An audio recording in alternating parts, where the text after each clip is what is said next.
महीने की पहली तारीख को अकाउंट में सैलरी आती है। वॉलेट भरा भरा लगता है और लगता है इस बार सब सही चलेगा। लेकिन चौथे या पांचवें दिन आते आते वही वॉलेट दम तोड़ने लगता है और फिर वही कहानी दोहराई जाती है। पैसे कहाँ गए, पता ही नहीं चला।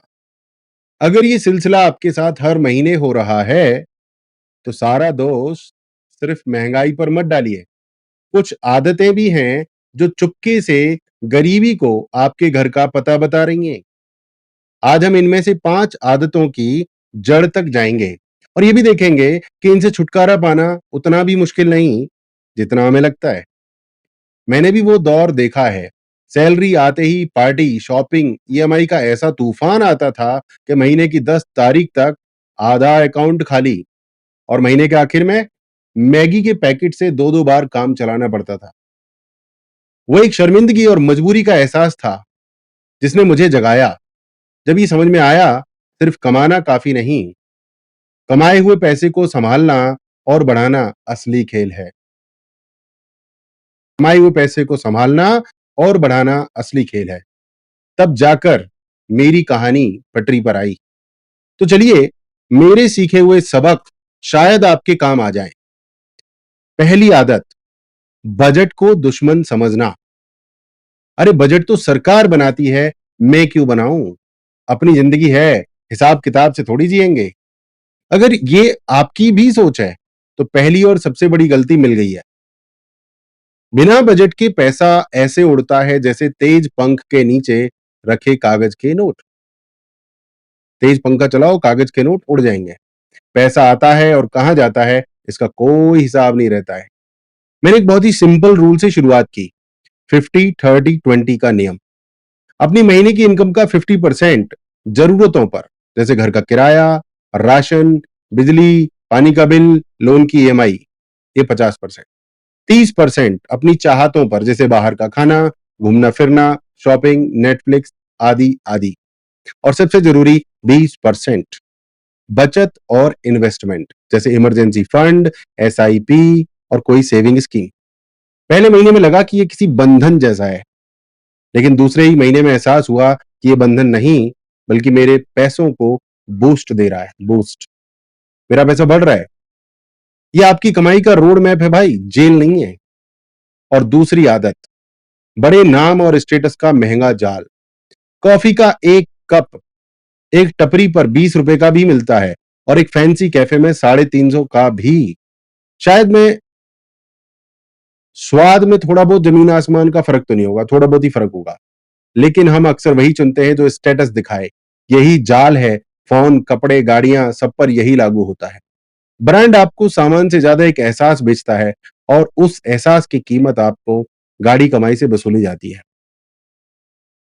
मैंने एक छोटा सा एक्सपेरिमेंट किया। एक महीने हर चीज में सबसे किफायती और वैल्यू फॉर मनी विकल्प चुना। नतीजा, उस महीने का बिल लगभग आधा हो गया और जिंदगी की क्वालिटी, सच कहूं तो वैसी की वैसी रही।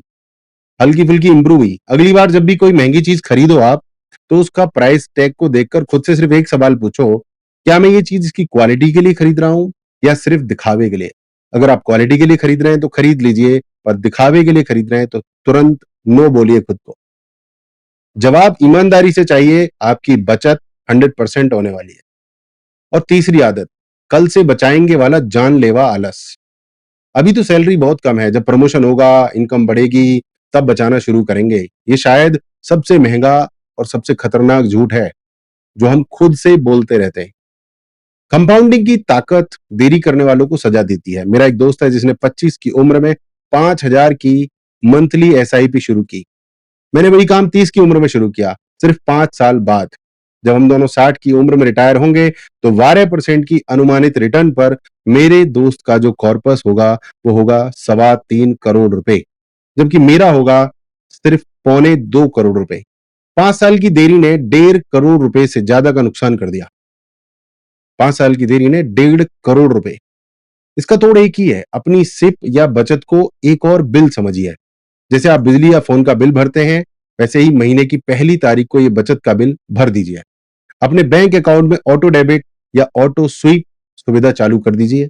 पैसा अकाउंट में आते ही अपने आप कट कर इन्वेस्ट हो जाएगा और आपको सोचने का मौका भी नहीं मिलेगा। पहले खुद को भुगतान करो, फिर दुनिया को। और चौथी आदत, क्रेडिट कार्ड को जादुई बटुआ समझना। टोटल बिल तो बहुत ज्यादा है, चलो मिनिमम अमाउंट भर देते हैं, बाकी बाद में देखेंगे। ये बाद कभी नहीं आता और आपको कर्ज के दलदल में धकेलता चला जाता है। क्रेडिट कार्ड कंपनियां चाहती ही यही है।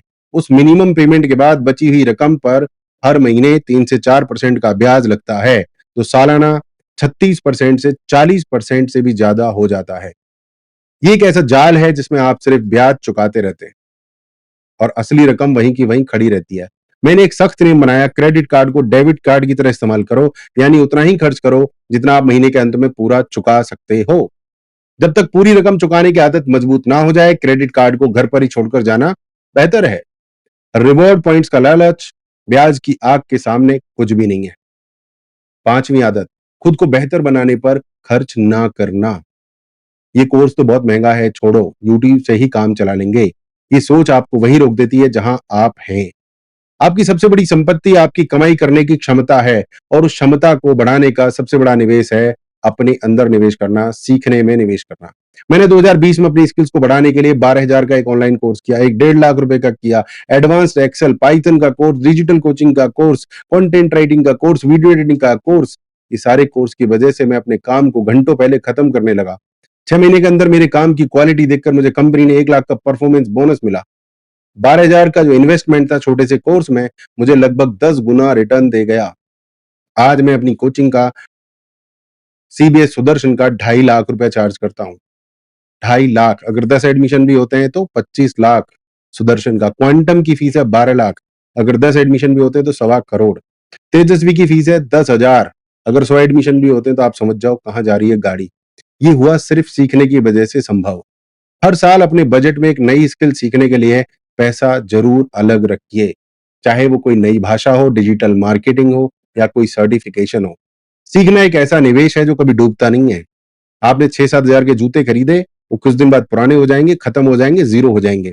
बट आपने 6-7 हजार किसी कोर्स में लगाकर मन से सीखा तो वो 60,000 हो जाएंगे, 6 लाख हो जाएंगे, 6 करोड़ हो जाएंगे, 60 करोड़ हो जाएंगे।